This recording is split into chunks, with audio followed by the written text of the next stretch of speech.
The Trojan War. The grand palace of Troy stood tall, but within its walls anxiety loomed. King Priam and Queen Hecuba sat in their chambers, troubled by the fate of their city. Their son Hector, Troy's greatest warrior, stood before them, the weight of impending war heavy upon his shoulders. A messenger burst into the room, breathless. "My lord, my queen, the Greeks have sailed to our shores." Priam's face darkened. "Speak, messenger." "The Greeks, led by Agamemnon, come to reclaim Helen, the wife of Menelaus, whom Paris took. They seek revenge," the messenger explained. Hecuba's heart sank. "War has come to Troy," she murmured. Priam's voice hardened. "It was Paris, my son. Now we must face the consequences, but we will not fall easily." He turned to Hector. "You must lead our forces." "I will defend Troy with my life," Hector vowed. With heavy hearts, they knew the fate of their city rested in Hector's hands. The armies of Troy and Greece stood facing each other, tension thick in the air. Paris, standing in the front ranks, was challenged by Menelaus. "Paris!" Menelaus cried, furious. "Come face me man to man for Helen!" Paris, his heart heavy but resolute, stepped forward. "I fight for Troy, not just Helen." The two warriors clashed, swords ringing out as their armies watched in silence. Eventually they stood locked, swords pressed against each other's throats. From the walls of Troy, Helen watched, torn by guilt. "If only I had never come to Troy," she whispered. On Mount Olympus, the gods observed the mortal struggle below. Zeus spoke with authority. "The war must continue.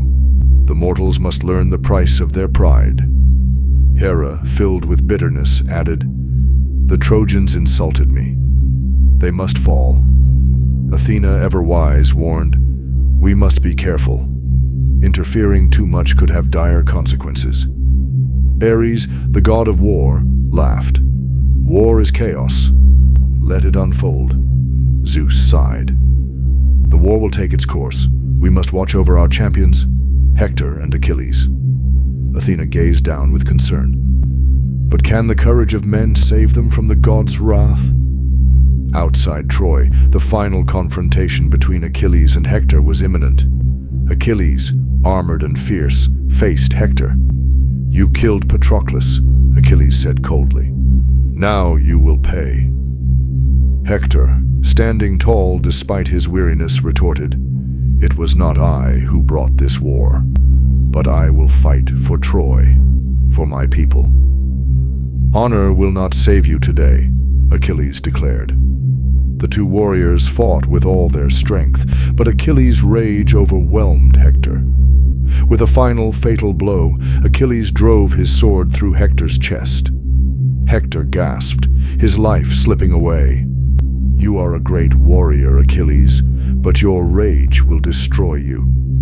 Achilles looked down at him unmoved. "Maybe, but not today." He stood over Hector's body, victorious yet burdened. "I have avenged my friend," he cried, "but at what cost?" The city of Troy was in flames. The Greeks had breached the walls, their victory certain. Priam, Hecuba, and their children watched in horror as their city crumbled. "The end is near," Priam whispered. "Troy falls, and there is nothing we can do." Hecuba wept. "All our efforts, all our sacrifices have come to this." Paris, guilt-ridden, clutched his sword. "I should never have taken Helen. If only I had known the price."